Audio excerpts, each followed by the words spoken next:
Bonjour, nous allons voir la fonctionnalité sur PowerPoint, l'animation de diapositives. Alors ça vous permet de créer donc des animations simples ou de créer des animations complexes, des superpositions de texte par exemple. Alors nous allons commencer. Les premières diapositives sont donc un récapitulatif des captures d'écran pour procéder à ces animations.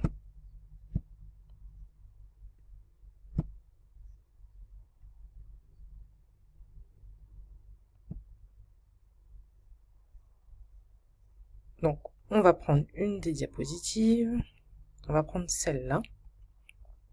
Alors, si je veux animer le texte, donc ici, on a un seul cadre de texte, mais on peut quand même le faire. Donc, on va sélectionner le texte. Nous allons aller dans Animation. Et là, vous avez toutes les animations. Donc, apparaître, ça va apparaître d'un seul coup, entrée brusque. Il faut essayer en fonction de ce que vous voulez comme rendu. Donc, on va mettre fondu. Et on va aussi ouvrir le volet animation. Donc, le volet animation vous permet de voir et de modifier les paramètres de votre animation. Donc, l'option d'effet, on n'a pas là parce qu'on l'a fait en fondu. Le minutage, par contre, on l'a. Donc, on peut le faire très rapide ou alors très lent. Le déclencheur vous permet de regarder si ça se fait dans le cadre d'une séquence de clics ou alors quand le titre origine apparaît, par exemple. Donc, on va regarder l'animation. Voilà, donc ça apparaît très lentement. Et puis, pareil, vous voulez faire la même chose pour le texte suivant. Donc, vous sélectionnez le texte. On va choisir une autre animation pour que vous puissiez voir. Donc, entrée brusque. Et donc, entrée brusque, vous avez l'option d'effet. Ça peut partir, donc, les caractéristiques, partir du bas, donc ça monte, ou partir de la gauche. Donc, partir de la gauche, c'est pas mal. Et pareil, très rapidement ou très lentement. Donc, on va faire moyen, pour que vous puissiez voir la différence.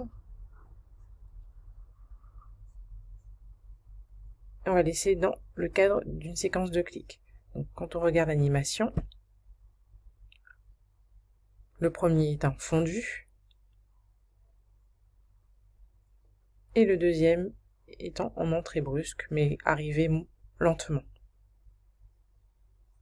Voilà, pour l'animation simple. S'agissant de l'animation complexe, donc, on va fermer le volet animation. On va prendre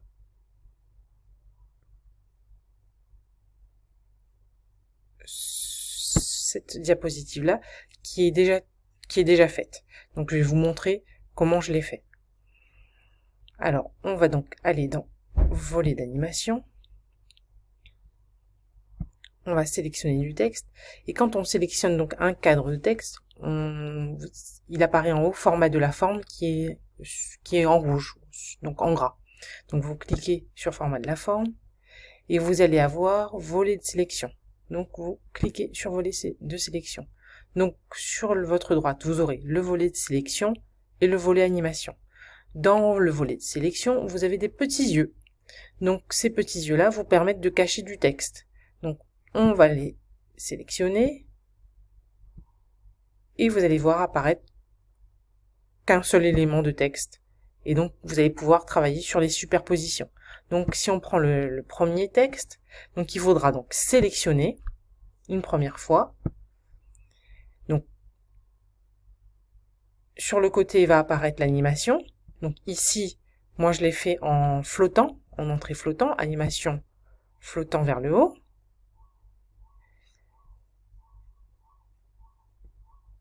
Donc, le démarrage, ça sera après la précédente. Donc, quand trois temps forts se terminent, la deuxième animation apparaîtra.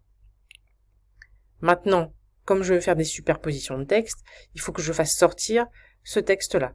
Donc, je le resélectionne et je pourrai après travailler sur l'effet de sortie, qui est pareil. J'ai pris le flottant sortant.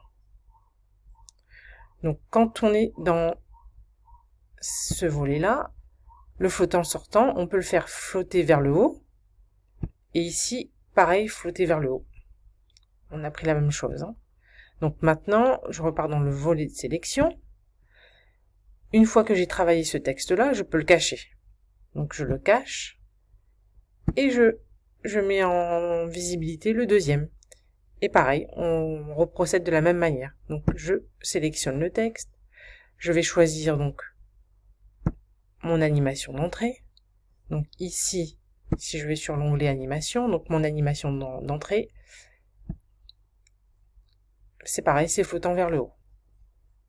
Et puis, une deuxième fois, quand j'ai fait cette animation-là, je clique une deuxième fois pour faire l'animation de sortie. Alors, le dernier texte, alors je cache le deuxième, le dernier texte, bien évidemment, il va entrer, mais il n'y aura pas de sortie. Vous allez le garder sur la diapositive parce qu'après vous allez aller sur la diapositive suivante. Voilà. Donc, si on regarde l'animation, ça donne ça.